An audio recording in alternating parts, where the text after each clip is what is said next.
Hi guys, welcome to another episode of Nick Tan Chats. My name is Nick Tan, and on today's episode I'll be chatting with you about a routine called Zephyr, released by French mentalist Cervier.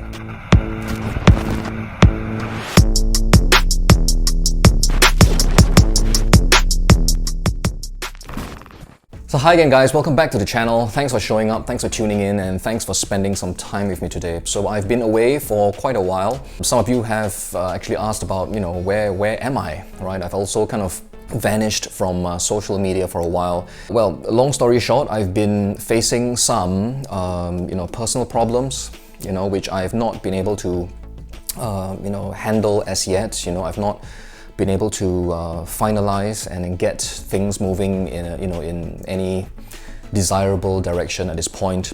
And so yeah, I've been away, just busy with work, my own shows. But other than that, I've really been absent, in all other aspects of my life. But regardless of that, I figured I'd like to make another video, just to get back certain things, of my life itself.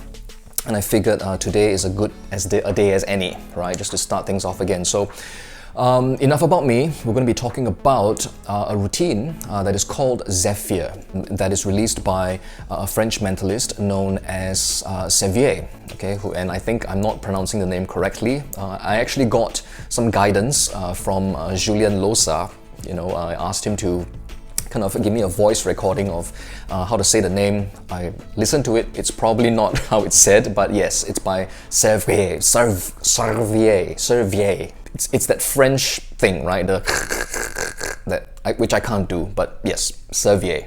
So Zephyr is a routine that actually first appeared, at least for me, I first learnt of it on one of Julien Losa's Billets for the Modern Mind Reader series. I believe it was on volume 4. And then Nestor D actually got in touch with me and sent me this PDF as well. So initially I wasn't aware of the existence of this PDF that also discussed this particular routine. So before anything else, right, in terms of crediting, and things that have come before, right, that are quite similar, there have been ideas from Arthur, a gentleman named Arthur who released something on Penguin Magic called Overlooked. And then there is also something from, I believe, Doc Hilford that was put out as well, using this kind of a concept, Colin MacLeod as well.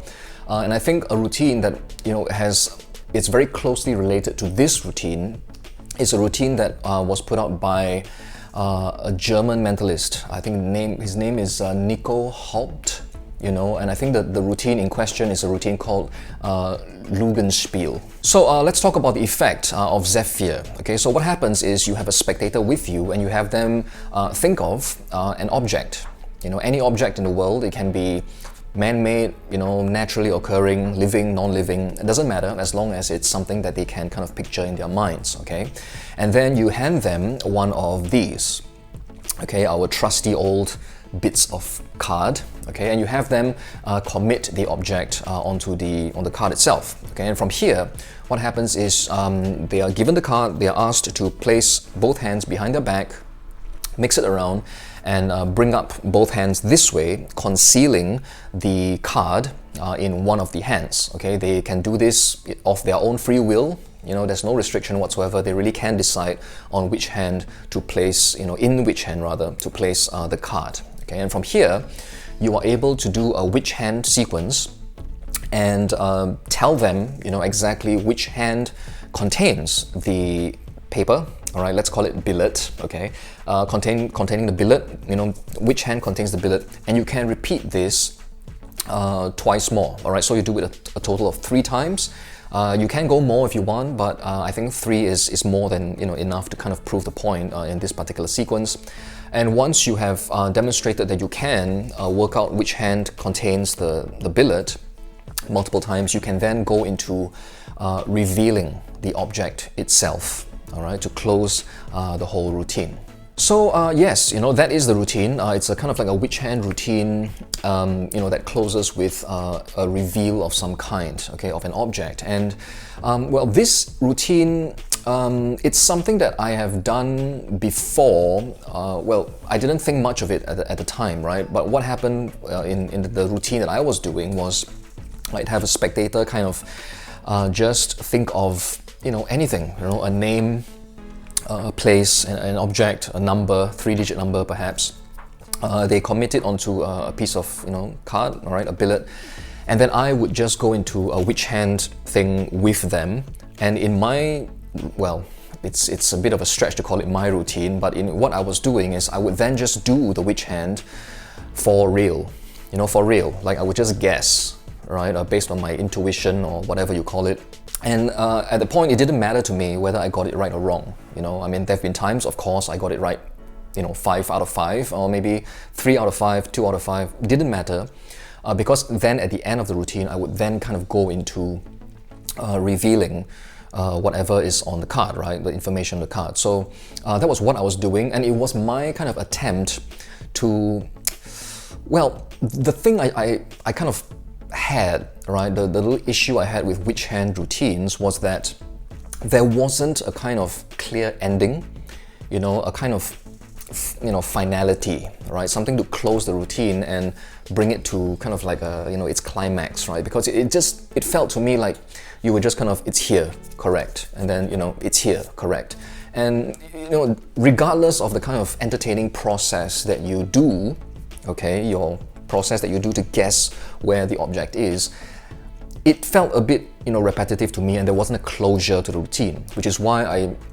used kind of like the logical approach, I suppose, of using a billet instead of coin, and then from there I could just reveal the object, to bring the routine to a close. So what Zephyr does is it gives you a framework to do the which hand sequence and get it right 100% of the time.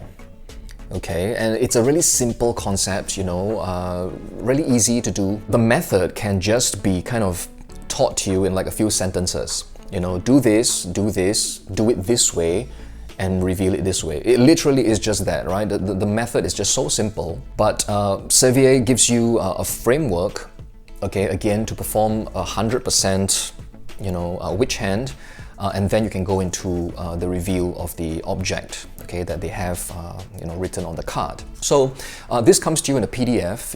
It's a short PDF, just 7 or 8 pages, but it gives you 2 versions that you can use, okay, to choose from to perform this basic effect. Okay, so in one of the versions, it's slightly more involved. Okay, there is a billet switch involved. I think I can say that much, okay, for you to perform the routine with.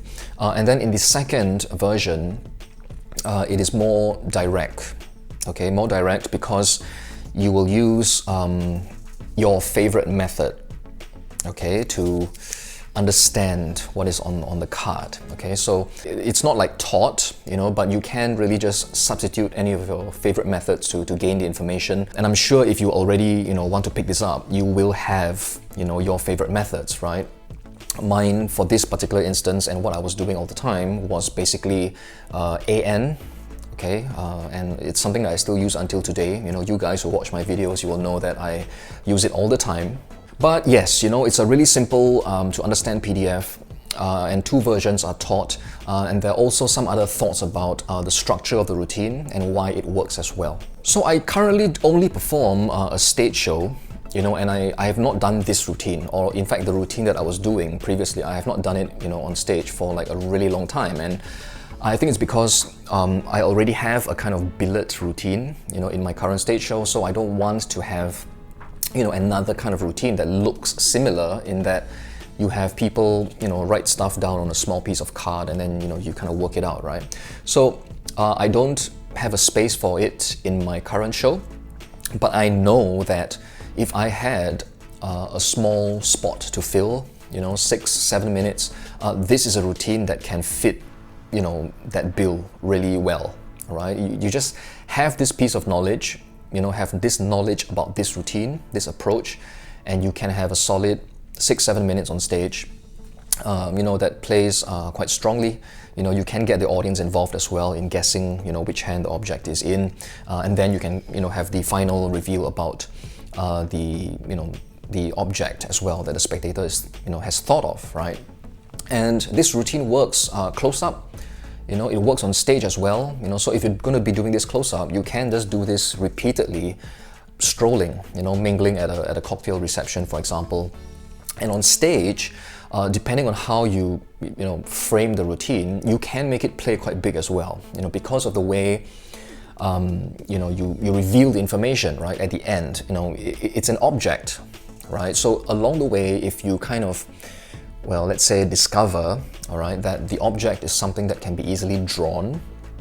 If you know that the spectator has kind of thought of a flower, perhaps, right? At the end of the witch hand sequence, you can get them to just toss the billet away on stage, hand them a pad of paper, you take one as well, and you can go into a really visual drawing duplication to close the routine. Okay, so again, it's a framework. I see it more as a framework for you to kind of apply, and use, and the reveal at the end of it all is really just up to you. Okay, but all in, it's a routine that is worth knowing, and it gives you a framework for a 100% witch hand thing that you can do. And well, there's a similarity in terms of other routines, but I think in this case, the way that the routine is done, right, the way it's taught to a spectator, it's easier for a spectator to follow. Okay, because how do I put it? The influence, okay, doesn't come before they put the object in their hand. It's just difficult to explain, right? But the instructions for this particular approach is really simple, because you literally just tell the spectator, you know what, take this behind your back, mix it around a bit and just place it in any hand you want and bring both hands out this way.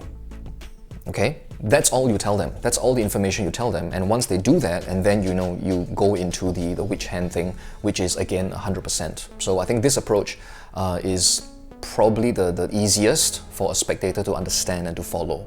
I want to thank Nestor D for really kindly sending me a copy of Zephyr for me to have a look at and for me to chat about with you guys on this show.